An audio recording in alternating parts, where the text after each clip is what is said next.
going to talk about it. You see the movie Reds. The movie Reds, starring Warren Beatty. It's about two American communists, Louise Brandt and John Reed, and it's about it's kind of their adventure of being American communist journalists in the Russian Revolution. But it ends. It's softly anti-communist. The end of the movie, they have John Reed speaking to a crowd of people in Afghanistan.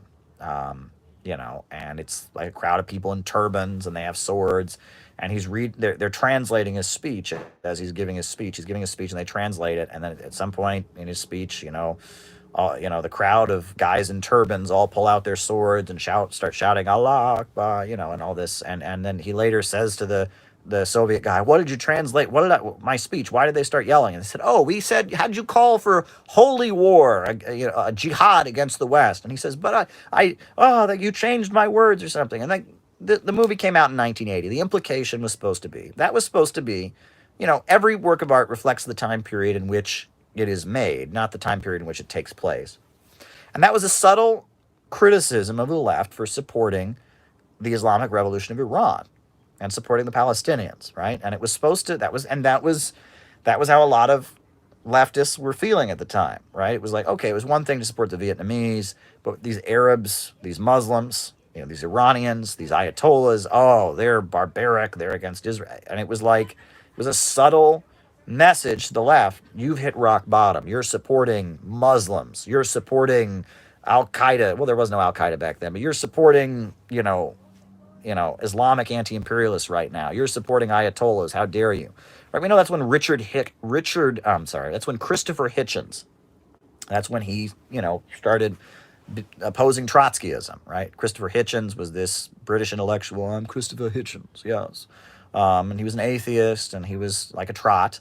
But that's when he stopped supporting trots, because he didn't support the Iranian Revolution. And eventually, and what's weird is Christopher Hitchens, he was like a neocon. He was a big supporter of the Iraq War, an invasion of Iraq. He wrote this book called God is Not Great. It was like an atheist book, but it was very right-wing, very anti-Islamic. At the time of his death, Christopher Hitchens was still calling himself a Marxist. He maintained he was a Marxist. He was just really anti-Islamic and really pro-imperialist. He thought the West was pro-imperialist, and he claims he went to Cuba and it was awful. He went to North Korea and it was awful. At one point he's making his atheist arguments, and he's on Fox News, and he says, "Not only do I argue that God does not exist, I argue that God's existence is not desirable. If God existed, it would be a lot like living in North Korea. It'd be a lot like living in North Korea. Someone would be watching you at all times, forcing you to do what's right and wrong. It's not desirable for God to exist." Well, that's Christopher Hitchens, right? And that's, social imperialism. And that's the platypus affiliated society. That's how they see things, right?